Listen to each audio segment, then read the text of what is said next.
दोस्तों, स्वागत है आपका इस जबरदस्त सीरीज के तीसरे एपिसोड में। तो सेकेंड एपिसोड में हमने देखा कि होमिन और यून मिलकर चाय के लिए जाते हैं। यहाँ यून उसकी तारीफ करता है क्योंकि होमिन ने पिछले केस में अच्छा काम किया था। वहीं होमिन अपनी पर्सनल लाइफ से थोड़ी दुखी थी क्योंकि हाल ही में उसका अपने बॉयफ्रेंड हान से ब्रेकअप हुआ था। तो अब थर्ड एपिसोड की शुरुआत फ्लैशबैक से होती है, जहाँ होमिन अपने रूम में बंद है और उसकी मॉम उसे दरवाजा खोलने के लिए कह रही होती है, पर होमिन उनकी बातों को अनसुना करके एक बटरफ्लाई को देख रही थी जो अपने कोकून से निकलने की कोशिश कर रही है। अब वो बटरफ्लाई थोड़ा सा बाहर निकलते ही थक जाती है और हार मान लेती है, लेकिन ये देखकर होमिन तुरंत एक कटर लेकर बाहर निकलने में उसकी मदद करती है। फिर जैसे ही बटरफ्लाई कोकून से आजाद होकर उड़ती है तो होमिन को बहुत खुशी मिलती है, पर थोड़ी देर बाद ही वो नीचे जमीन पर गिर जाती है और उसकी सांसें भी थम जाती हैं। और ये देखकर होमिन का दिल भी टूट जाता है। आगे होमिन को उसकी मॉम के साथ अस्पताल में दिखाया जाता है, जहां डॉक्टर बताती है कि इसे साइकोजेनिक डिसलेक्सिया है, मतलब कि चीजों को देखकर समझने वाला दिमाग का हिस्सा डैमेज हो गया है। उसकी मॉम हैरान होती है कि ये तो पढ़ाई में इतनी होशियार है कि सीधा 2 क्लास आगे से पढ़ाई शुरू की, फिर भी ये दिमागी बीमारी कैसे? तो डॉक्टर बताती है कि दिमाग तेज होने से फर्क नहीं पड़ता, ये बीमारी लगातार पढ़ने, किसी चीज का बहुत ज्यादा दबाव या फिर दिमाग पर पड़ रहे तनाव के कारण होती है। इसके बाद कहानी प्रेजेंट में आती है, जहां शहर में कहीं 3 दोस्तों को दिखाया जाता है जो एक ही कंपनी में काम करते हैं। उनमें से एक कॉफी लेकर आता है और कहता है, दियो इसे पी कर देख। दियो कहता है, यही तो पी रहा हूँ, तुम्हारी वाली में क्या नया है? तो दोस्त कहता है कि एक बार पी के तो देख, और फिर वो एक घूंट मारकर कहता है, यार यह तो सच में कमाल है। जिस पर दोस्त कहता है कि ये कॉफी मामूली नहीं है बल्कि आयरिश कॉफी है। ये सुनकर दियो हंसते हुए पूरी कॉफी गटक जाता है और फिर अपने दोस्तों को बाय बोलकर निकल जाता है। उसके जाते ही तीसरा दोस्त पूछता है कि ये आयरिश कॉफी है क्या? तो वो बताने लगता है कि उसकी डॉटर ने उसे एक बार ये कॉफी पिलाई थी, उसे बहुत पसंद आई क्योंकि वो लोग इसमें विस्की मिलाते हैं। तो आज उसने नॉर्मल कॉफी में विस्की मिलाकर आयरिश कॉफी बना दी। वहीं इधर दियो अपनी वैन लेकर जा रहा था, तभी विस्की के चक्कर में उसका सर घूमने लगा। तभी उसकी वैन के सामने एक बच्चा आता है और वो आंखें बंद करके ब्रेक मारता है। वैन रुक जाती है, पर वो बच्चा सड़क पर पड़ा रो रहा था। उसकी मॉम दौड़कर आती है और चिल्लाते हुए वो भी जोर जोर से रोने लग जाती है। दियो डर जाता है कि उसने ये क्या कर दिया, और बच्चे की मॉम चुप होने का नाम ही नहीं लेती। वो उसे बहुत बुरा भला कहती है। दियो तुरंत पुलिस को कॉल करके बताता है कि उसने एक बच्चे को टक्कर मार दी है। एम्बुलेंस आकर बच्चे को ले जाती है। पुलिस वाला दियो को फूंक मारने के लिए कहता है और बीएससी टेस्ट का रिजल्ट देखकर चौंकते हुए कहता है, ये क्या, तुमने शराब पी रखी है? ये सुनकर तो खुद दियो भी शॉक में था। वो कहता है, मैंने शराब नहीं पी, पर पुलिस वाला उसकी एक नहीं सुनता और कहता है कि शराब पीकर ड्राइविंग करने के लिए गिरफ्तार तो करना होगा। तुम्हें जो भी कहना है पुलिस स्टेशन में जाकर कहना। वहीं डॉक्टर उस बच्चे की एमआरआई करके दंग रह जाता है। अगले दिन वो उस बच्चे की मॉम से मिलता है जो काफी परेशान थी और बार बार पूछ रही थी कि मेरा मिंगू ठीक तो हो जाएगा ना? डॉक्टर कहता है, दरअसल बात यह है कि बच्चे के शरीर पर कोई भी चोट के निशान नहीं है। मुझे तो लगता है कि इसकी वैन से टक्कर हुई ही नहीं। ये सुनकर उसकी मॉम चौंक जाती है और कहती है कि फिर ये अपना पैर क्यों नहीं हिला पा रहा? डॉक्टर कहता है, अजीब बात तो यह है कि बच्चे की बॉडी के अंदर वैसे ही डैमेज हुआ है जो किसी बड़े एक्सीडेंट के बाद होता है, पर बाहर इसके कोई लक्षण नहीं है। तभी बच्चे की मॉम के पास पुलिस का कॉल आता है, जो बताते हैं कि कैमरा फुटेज चेक करने से पता चला है कि बच्चे की वैन के साथ टक्कर हुई ही नहीं। ये सुनकर तो डॉक्टर की भी सिट्टी पिट्टी गुल हो जाती है। इधर होमिन और लिजिन इसी केस के बारे में अटर्नी यून को बता रहे होते हैं। यून कहता है, इस बात का कोई मतलब भी बनता है। इसके बाद लिजिन डॉक्टर की रिपोर्ट दिखाते हुए कहता है, होमिन बिल्कुल सही बोल रही है। भले ही बच्चे की वैन से टक्कर नहीं हुई थी, पर उसके शरीर पर वैसी ही चोटें आई हैं जैसी एक्सीडेंट होने पर आती हैं, और ऐसा डॉक्टर्स की रिपोर्ट में लिखा है। यून भी हैरान होता है कि ऐसा कैसे हो सकता है। फिर लिजिन बताता है कि बच्चे का केस ली एंड सीओ वाले देख रहे हैं और वो बच्चे की माँ तो पूरी पागल हो चुकी है, इसलिए कैसे भी करके वो ड्राइवर को जेल भिजवाना चाहती है। वहीं इधर कोटेसॉप, जो कि फाउंडर का बेटा था और एपिसोड 2 में यून से जा भिड़ा था, वो अपने डैड मिस्टर कोक के पास आता है और उनसे यून की अक्ल ठिकाने लगाने के लिए कहता है। मिस्टर कोक सब कुछ समझ जाते हैं, लेकिन वो ऐसा नहीं करना चाहते थे, पर कोटेसॉप उनके पीछे ही पड़ जाता है। जिसके बाद वो कॉल करके यून को अपने ऑफिस में बुलाते हैं। फिर जैसे ही यून फाउंडर के ऑफिस में आता है तो कोटेसॉप कहता है कि ठीक है, मैं चलता हूँ, और चुपचाप वो वहाँ से निकल जाता है। अब मिस्टर कोक यून को बैठने के लिए कहते हैं और दोनों के बीच में काफी देर तक बातें चलती है। आगे यून और होमिन दोनों एक अनुभवी डॉक्टर से मिलने जाते हैं, जहां होमिन डॉक्टर से पूछती है कि एक बच्चा जिसकी वैन से टक्कर होने से बाल बाल बच गई, पर फिर भी बच्चे की बॉडी की कई हड्डियां डैमेज हो गईं, जैसे कि उसे रियल में वैन ने टक्कर मार दी हो। ऐसा मेडिकली पॉसिबल है क्या डॉक्टर? अब डॉक्टर जवाब देती है कि हाँ, ऐसा पॉसिबल है। लगता है बच्चे के दिमाग ने इस हादसे को सच मान लिया है और शरीर को भी उसी हिसाब से नुकसान हुआ है। तो ये सुनकर यून चौंक जाता है। आगे डॉक्टर बताती है कि इसे कन्वर्जन डिसऑर्डर कहते हैं और हो सकता है कि बच्चा नोसिबो इफेक्ट का भी शिकार हुआ हो। इससे पहले 1950 में लिस्बन से इंग्लैंड तक वाइन ले जाने वाली एक कार्गो शिप पर ऐसी घटना हो चुकी है। उस कार्गो शिप से इंग्लैंड के एक बंदरगाह पर वाइन का आखिरी ड्रम भी उतार दिया गया और लिस्बन के लिए रवाना हो गया। लेकिन उनके क्रू का एक मेंबर गलती से वाइन के एक फ्रीजर कंटेनर में फंस गया, जो किसी को पता नहीं था। जब वो मिला तो ठंड से मर चुका था। पर कमाल की बात तो ये थी कि फ्रीजर में वाइन बची ही नहीं थी, इसलिए फ्रीजर का स्विच बंद कर दिया गया था, जिससे अंदर का टेम्परेचर -18 डिग्री था। और ये इतना कम नहीं होता कि कोई ठंड से मर जाए, पर उसकी मौत की वजह में वही सारे लक्षण शामिल थे जो किसी ठंड से जमकर मरने वाले में देखे जाते हैं। मैं फ्रीजर से निकल नहीं पाऊंगा, इसीलिए मैं ठंड में जमकर मर जाऊंगा। सिर्फ इस ख्याल ने उस बेचारे की जान ले ली। अब पूरी कहानी सुनकर होमिन और यून दोनों ही सोच में पड़ जाते हैं। यून कहता है, एक काम करो, कैमरा फुटेज देखकर वहां मौजूद गवाहों की लिस्ट बनाओ और उनका बयान भी दर्ज करो। आगे होमिन जाकर हादसे के दौरान जो लोग वहां मौजूद थे उनसे पूछताछ करती है, तो पता चलता है कि बच्चे की मां ने ओवर रिएक्ट किया था, जिसके चलते सबको लगा कि सच में वैन ने बच्चे को टक्कर मारी है। अगली सुबह ऑफिस में अलार्म की आवाज सुनकर हेयोन नींद से जागता है और टाइम देखते ही उसकी सिट्टी पिट्टी गुल हो जाती है। वो जल्दी से होमिन को उठाने की कोशिश करता है, जो खुद भी वहीं बेंच पर अखबार ओढ़कर सो रही थी। अब होमिन आधी नींद में होती है और जब सुनती है कि यून सर के साथ मीटिंग है, तो बेचारी जैसी हालत में थी वैसे ही दौड़कर मीटिंग में चली जाती है। अटर्नी योन उनके चेहरे को देखकर कहती है कि तुम्हारे यहाँ पर दाढ़ी आई है क्या? और इतने में लिजिन उसके चेहरे पर छपी अखबार की न्यूज पढ़ लेता है, जिसमें लिखा था कि नए रिक्रूट भारी तादाद में वर्क लाइफ बैलेंस की तलाश में लॉ फर्म छोड़ रहे हैं। भले ही कम सैलरी मिल रही हो, पर इन हाउस लॉयर बनकर खुश हैं। इसके बाद वो कहता है कि तुम्हें गाल पर छापने के लिए यही खबर मिली थी क्या? अब होमिन को तो कुछ समझ में नहीं आ रहा था कि ये लोग क्या बोल रहे हैं। तभी चोई दबी आवाज में कहती है कि तुम रात में अखबार पर सोई थी क्या? तुम्हारे गाल पर न्यूज प्रिंट हो गई है। ये सुनकर होमिन जल्दी से अपने गाल को साफ करने की कोशिश करती है। सब लोग उसे देखकर अंदर ही अंदर मुस्कुरा रहे थे, पर उसे कोई फर्क नहीं पड़ता। वो तो थूक लगाकर गाल को साफ करने लग जाती है। ये देखकर यून उसे अपनी रुमाल देता है, जिससे वो काफी हद तक गाल को साफ भी कर लेती है और रुमाल वापस यून को देने लगती है। पर वो झिझक कर उसे रुमाल अपने ही पास रखने के लिए कहता है। लिजिन कहता है, पर एक बात बताओ, तुम दोनों सोए क्यों नहीं थे? इतना काम तो मैंने तुम्हें दिया ही नहीं था। जिस पर हेयोन बताता है कि डोयन सर ने उन्हें काम दिया था। तभी लिजिन पूछता है, पर तुमने मुझे क्यों नहीं बताया? तो होमिन कहती है, क्योंकि वो मिस्टर कोक के केस से जुड़ा संगीन मामला है और पिछली बार की तरह हम लोग किसी झगड़े की वजह नहीं बनना चाहते थे।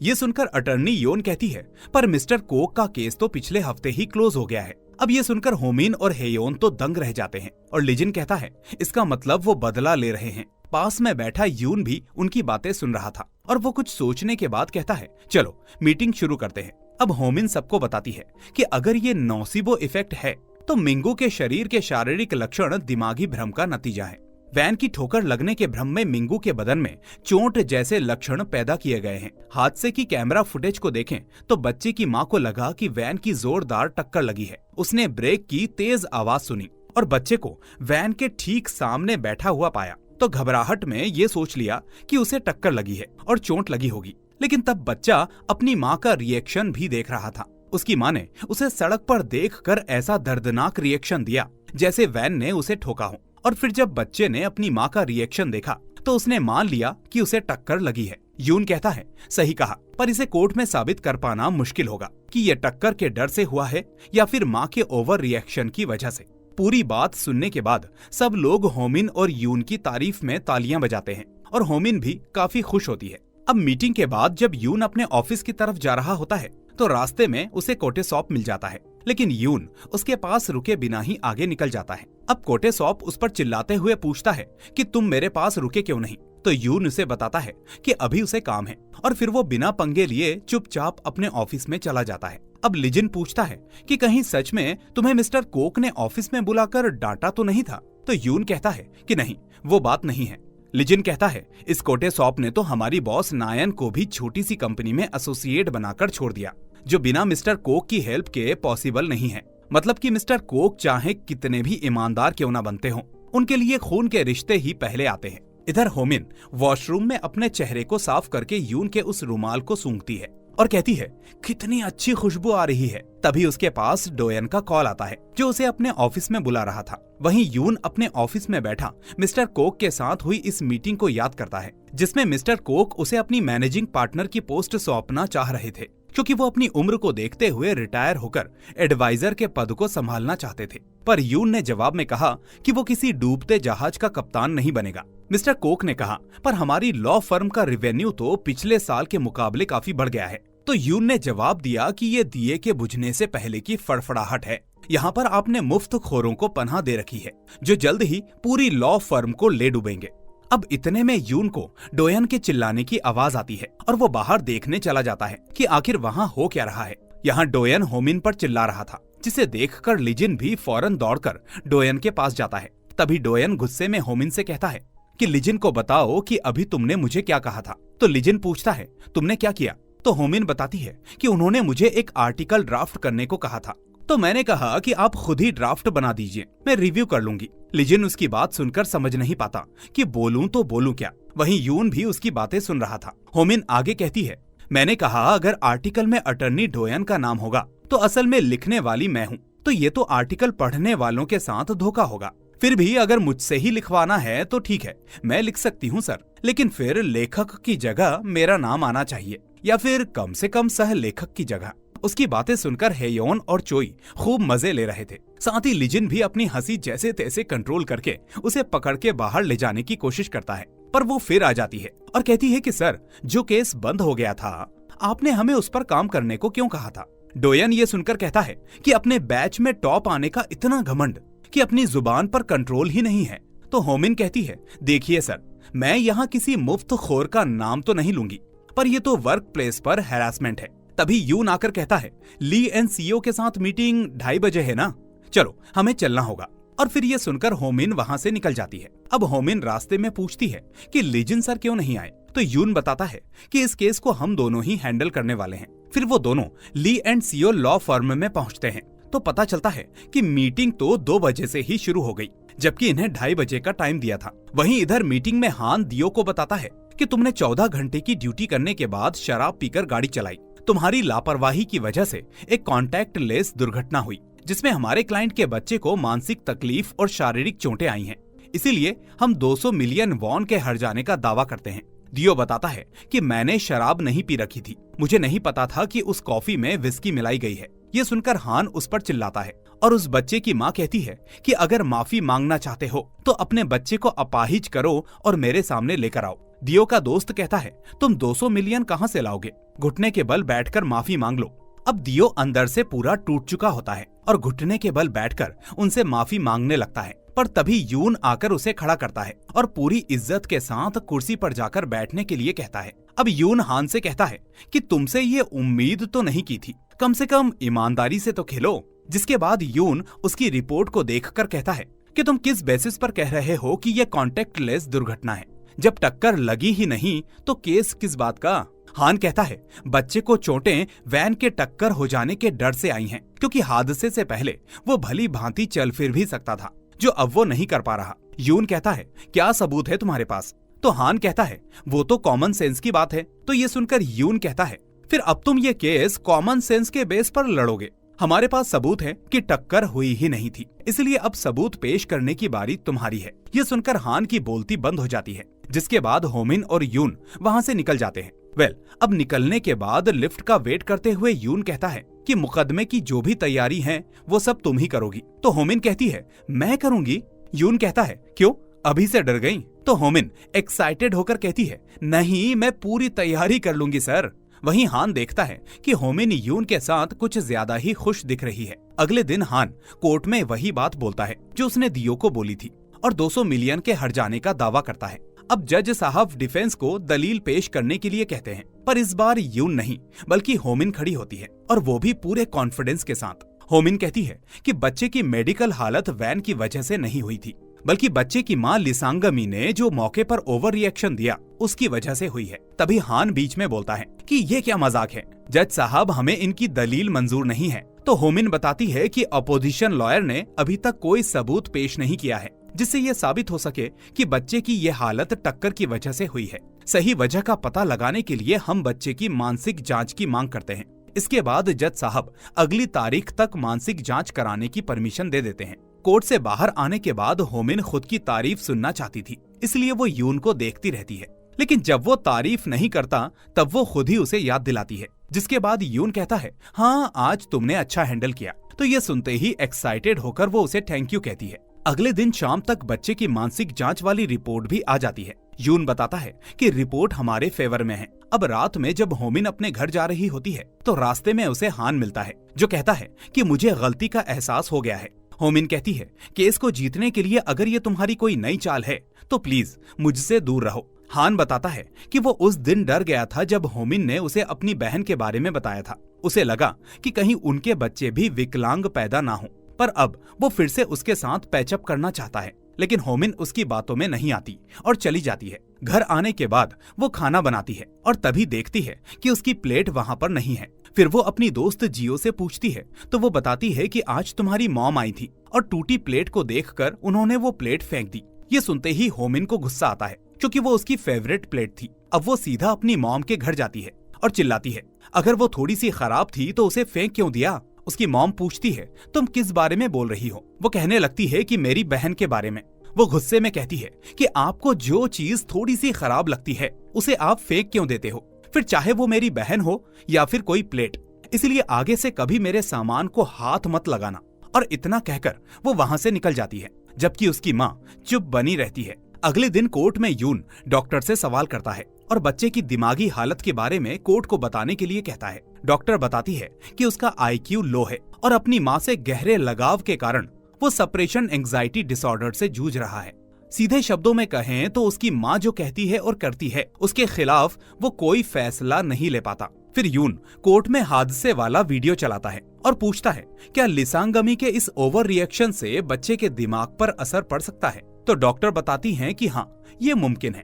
जिसके बाद वो लिसांगमी से कुछ सवाल करता है और कोर्ट को बताता है कि उनके हस्बैंड एक डॉक्टर हैं जो अक्सर बाहर रहते हैं। मिंगू के जन्म के 1 साल बाद लिसांगमी ने अपनी जॉब छोड़ दी, न कभी अपने दोस्तों से मिली और ना ही रिश्तेदारों से। फिर उसने अपना खालीपन दूर करने के लिए बच्चे को अपना शिकार बनाया। इसके बाद बच्चा अपनी माँ से इतना इमोशनली उलझ गया कि वो जो भी कहती उसे वो सच मान लेता। यून कुछ डॉक्यूमेंट्स दिखाते हुए बताता है कि मिंगू पूरे 51 महीने का हो चुका है, पर सिर्फ 1 ही हफ्ते के लिए प्ले स्कूल गया है। यून लिसांगमी से इसके बारे में पूछता है तो वो जवाब देती है कि मिंगू उसके बिना वहाँ पर रह नहीं पा रहा था। यून कहता है, जज साहब हमने प्ले स्कूल में पूछताछ की है, लेकिन वहाँ के स्टाफ का कहना है कि 3-4 दिन के बाद बच्चे का दिल वहाँ पर लग गया था। तो इसका मतलब तो यही निकलता है कि जब मिंगू ने अपनी माँ के बिना जीना सीख लिया तो लिसांगमी को फिर से अकेलेपन का डर सताने लगा और उसने मिंगू का प्ले स्कूल जाना बंद करवा दिया। मिस लिसांगमी की परवरिश के अपने तरीके की वजह से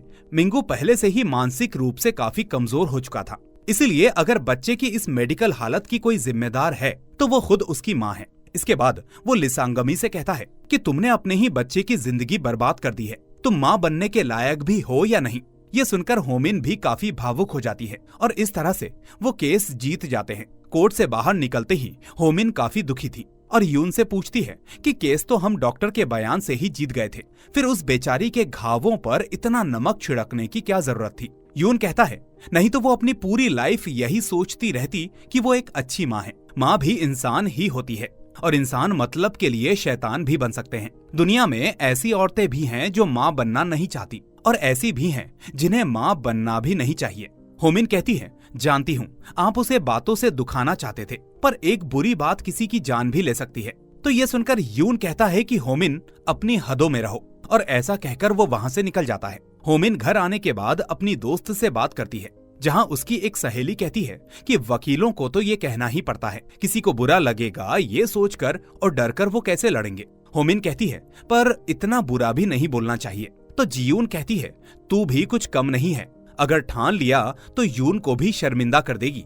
फिर वो ये भी बताती है कि होमिन के लॉयर बनने में उसका कितना बड़ा हाथ था। कहानी फ्लैशबैक में जाती है जब होमिन डिसलेक्सिया से जूझ रही थी और पूरा दिन बैठकर खाली गेम खेलती रहती थी। एक दिन वो अपने दोस्तों के साथ टहल रही होती है और इन्हें जियून के डैड मिलते हैं, जो काफी अच्छे इंसान थे। उनकी कंपनी में हुए एक हादसे में उन्हें कमर के नीचे गहरी चोट आई थी और कंपनी के बॉस ने उनके अच्छाई का फायदा उठाकर इंश्योरेंस भी क्लेम नहीं करने दिया और यहाँ से होमिन के लॉयर बनने का सफर शुरू हुआ। वो फेक लॉयर बनकर अपनी दोस्त को लेकर जियून के डैड की कंपनी में पहुंच जाती है। फिर वो बॉस से कहती है कि मैनेजर की चोट को देखकर लगता है कि वो काम के वक्त लगी चोटें हैं और इसका कारण पुरानी मशीनरी को नहीं बदलने की लापरवाही है।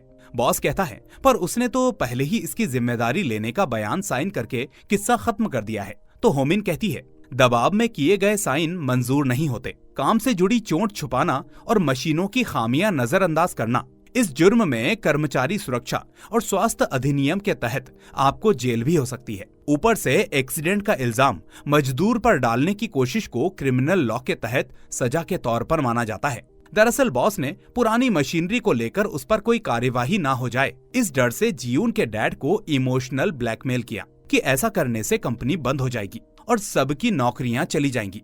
जिसके बाद उसके डैड ने सबकी भलाई को देखते हुए पूरी जिम्मेदारी खुद लेकर बयान पर साइन कर दिया था। पर आज होमिन ने उसकी बैंड बजा दी, जिसके बाद बॉस को जियून के डैड को हर्जाने के तौर पर एक जमीन का टुकड़ा देना पड़ा। असल में उस जमीन की कीमत हर्जाने के 8वें हिस्से के बराबर थी, पर उसके डैड इतने भोले थे कि वो जमीन रख ली। पर बाद में उसी जमीन के दाम इतने बढ़ गए कि अब जियून अपनी लाइफ खुशी खुशी जी रही है। तभी प्रेजेंट में होमिन के पास यून का कॉल आता है, जो उसे ऑफिस में आने के लिए कहता है। फिर वो दोनों देर रात तक काम करते हैं, जिसके बाद होमिन देखती है कि यून ब्रेक के एरिया की तरफ जा रहा है। वहाँ यून अपने लिए कॉफी बना रहा था। तभी होमिन भी उसके पीछे चली आती है और ऐसे नौटंकी करती है जैसे उसे बहुत नींद आ रही हो। यून अपनी कॉफी तैयार करके पीने लग जाता है और वो खुद से कहती है कि मैं भी कॉफी पीऊंगी। पर जब यून उसकी हरकतों को समझ नहीं पाता तो वो खुद ही कहने लग जाती है कि वाह, कितनी अच्छी खुशबू आ रही है, क्या आप मेरे लिए भी ऐसी कॉफी बना देंगे? जिसके बाद यून उसके लिए भी कॉफी बना देता है और दोनों बैठकर बातें करने लगते हैं। होमिन कहती है, आज मैंने कोर्ट में कुछ ज्यादा ही बोल दिया, प्लीज आप मुझे माफ कर दीजिएगा। यून कहता है, कोई बात नहीं। जिसके बाद वो अपनी बहन के बारे में बताती है, जिसे उसकी मासी ने गोद ले लिया था। आगे वो अपनी माँ के बारे में बताती है कि वो उसकी बहन की विकलांगता को अपनी कमी मानने लगी और इसको होमिन के जरिए पूरा करने के चक्कर में अपनी जॉब भी छोड़ दी। होमिन की परवरिश में उसने कोई कमी नहीं छोड़ी और फिर डिसलेक्सिया हो जाने की वजह से होमिन को हाई स्कूल का लास्ट ईयर क्लियर करने में 3 साल लग गए। यून कहता है, पर तुम्हारी एज को देखकर नहीं लगता कि तुम ड्रॉप आउट हो। तो होमिन बताती है, क्योंकि मैं बचपन में काफी होशियार थी, इसलिए मुझे 2 क्लास स्किप करने का मौका मिला। आज मुझे कोर्ट में लगा कि आप मेरी माँ पर चिल्ला रहे हो। माएँ भी इंसान होती हैं और इंसान मतलब के लिए शैतान भी बन सकते हैं। आपकी ये बात मुझे अजीब सा सुकून दे गई। इससे मुझे हकीकत समझने में मदद मिली और माफ करने में भी। यून उसकी बातें सुनकर पुराने पलों को याद करता है और कहानी फ्लैशबैक में जाती है,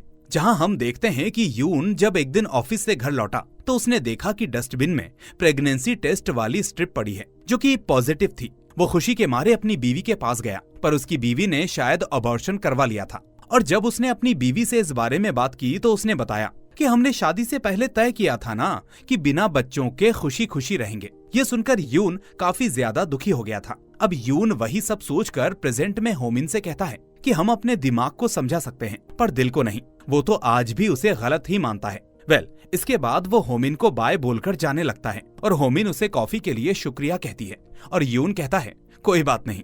फिर घर जाते समय यून अपने डॉगी हेज के बारे में सोचता है, जिसे वो अपने बेटे की तरह मानता है। और इसी के साथ ये एपिसोड यहीं पर खत्म हो जाता है। दोस्तों, तो अब मिलेंगे एपिसोड 4 में।